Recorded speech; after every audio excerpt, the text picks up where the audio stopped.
Le Seigneur soit avec vous. Évangile de Jésus-Christ selon saint Marc.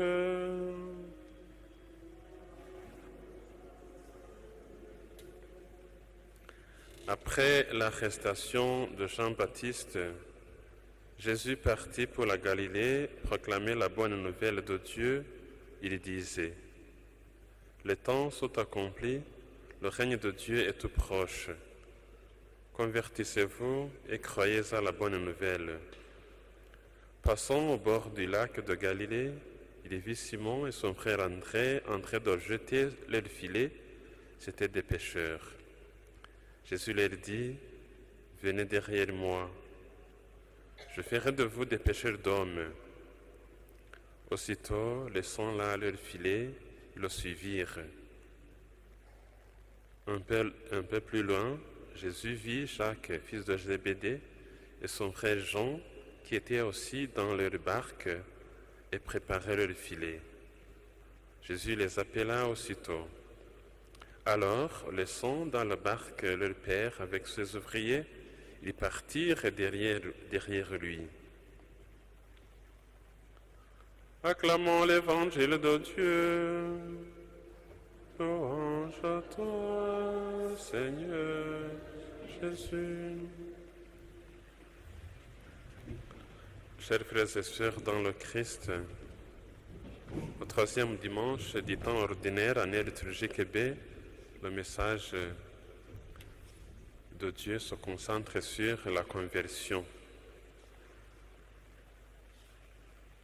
Et aussi la parole de Dieu nous invite à nous attacher aux biens éternels, à ne pas nous attacher aux biens à ce monde, parce que ce monde est en train de passer.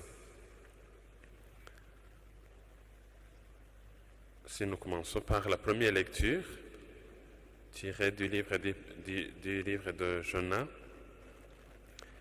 nous avons écouté Jonas accepter d'accomplir la mission qu'il avait reçue de Dieu, et il est allé à proclamer le message qu'il avait reçu de Dieu, appelant les gens de Ninive à la conversion. Comme beaucoup parmi nous, nous rappelons bien de l'histoire de Jonas. Il a été appelé par le Seigneur pour aller proclamer son message de conversion aux gens de Ninive, mais il n'a pas tout de suite accepté. Il a résisté un tout petit peu, et nous nous rappelons que Dieu a insisté pour que Jonas aille accomplir sa mission. Il a accepté. Il n'était pas très convaincu, mais son message qu'il avait reçu de Dieu a porté beaucoup de fruits. Il a annoncé son message appelant les gens de Ninive à se convertir. L'auteur sacré nous dit que la ville était grande, pour une ville qui demandait 3 jours pour la traverser. Jonas a fait seulement une journée à peine. C'était pour...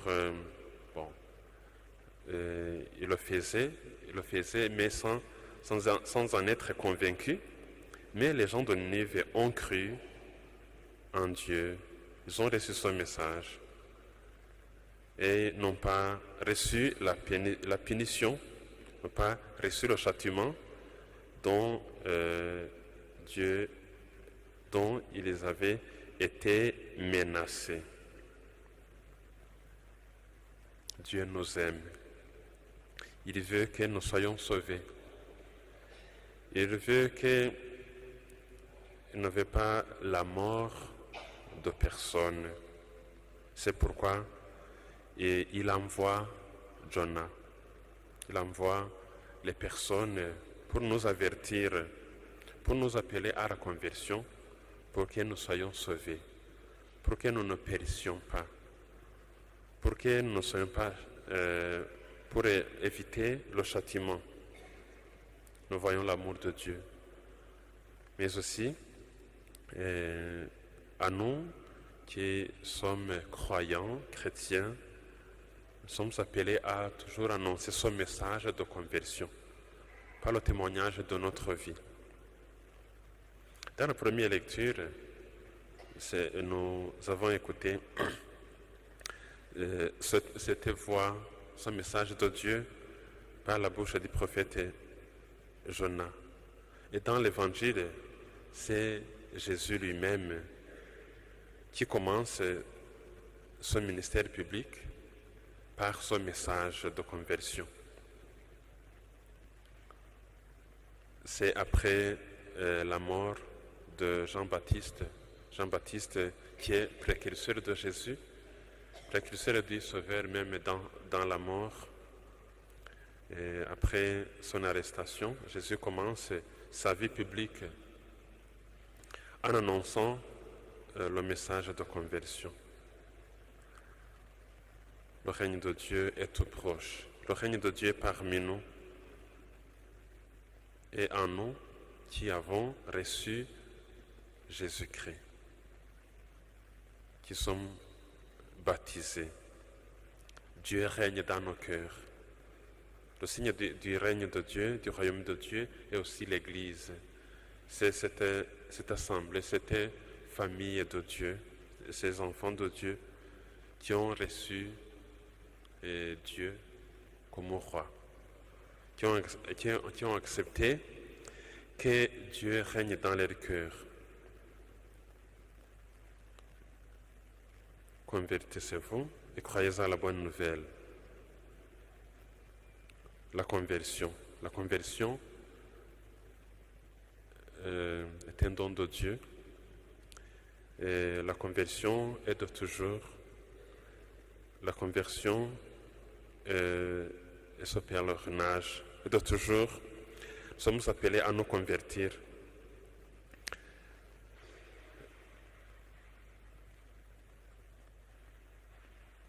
La conversion implique le changement de direction.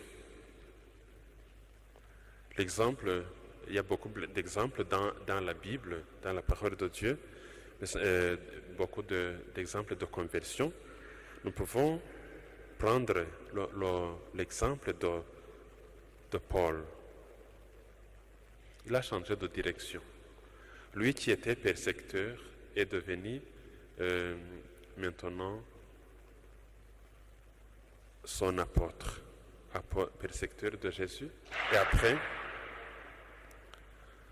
apôtre de Jésus, apôtre des nations. Il ne savait pas ce qu'il faisait, mais il a reçu la lumière de Dieu venant d'en haut. Après l'explication, il a utilisé toute son énergie, l'énergie qu'il utilisait en persécutant l'Église, en persécutant les chrétiens. Avec la même énergie,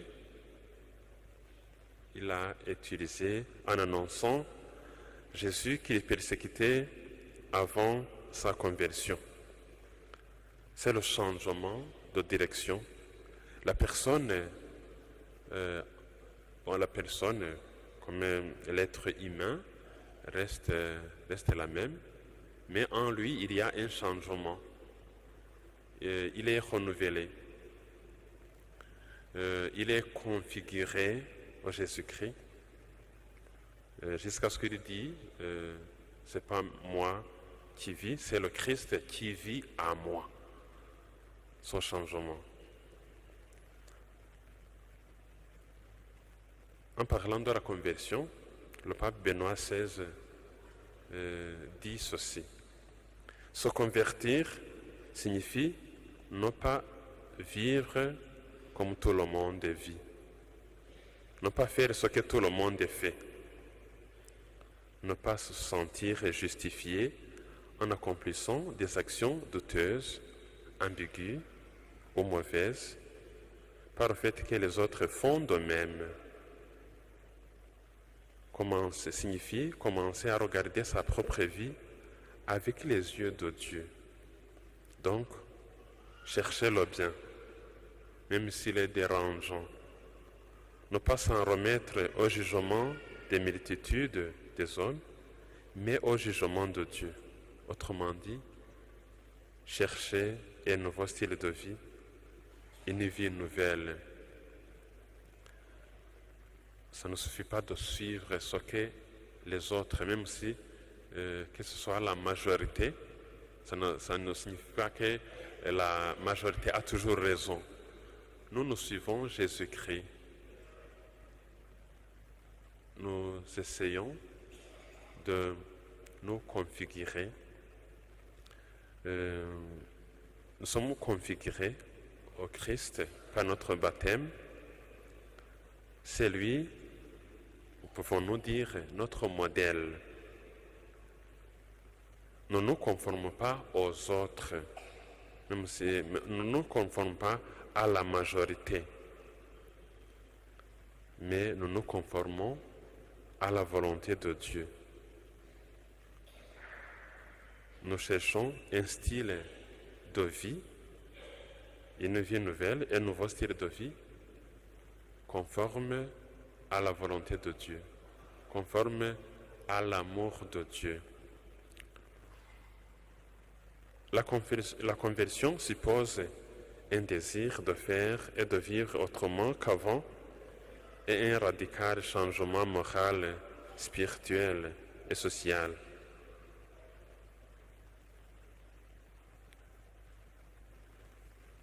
Nous sommes malheureux si nous refusons de nous convertir.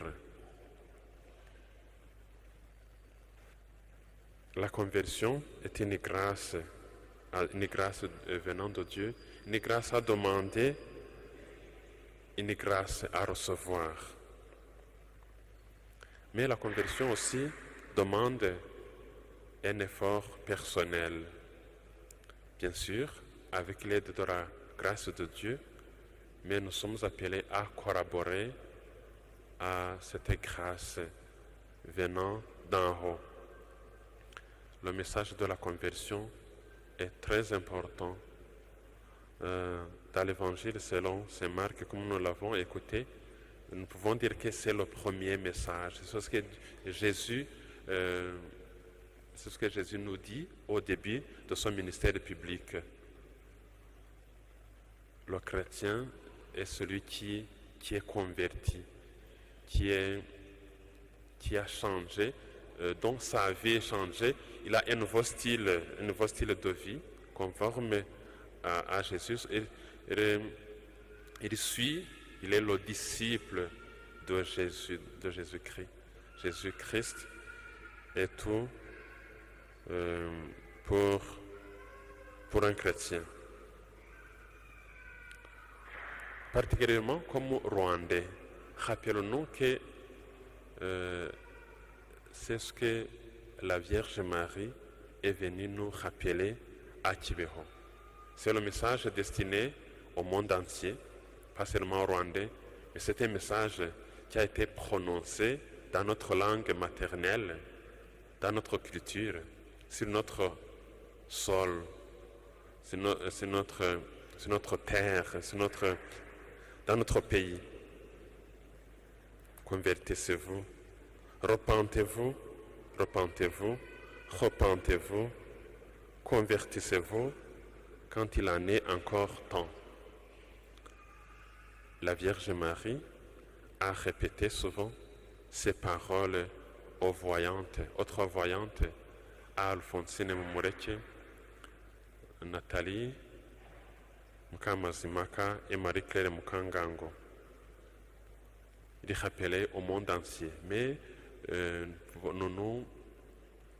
nous accueillons ce message d'une manière particulière parce que la Mère de Dieu, la Vierge Marie, a répété ces paroles, a insisté sur ces paroles dans notre langue que nous comprenons mieux chez nous, au Rwanda, à Kibeho.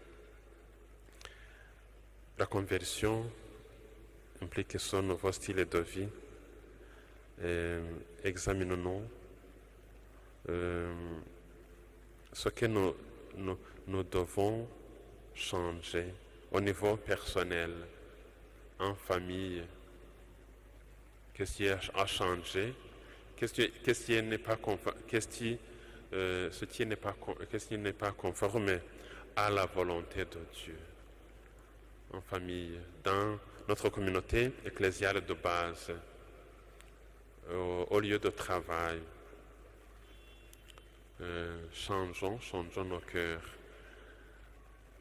dans le mouvement d'action catholique, dans la chorale, dans notre groupe de prière. Convertissons-nous et croyons à la bonne nouvelle. Prions les uns les autres pour recevoir ce message de la conversion. Jésus nous demande de le suivre. La Vierge Marie, notre Mère, est venue pour nous rappeler. Et dans son message, le message de la conversion, il tient une place très importante. Le Seigneur soit avec vous.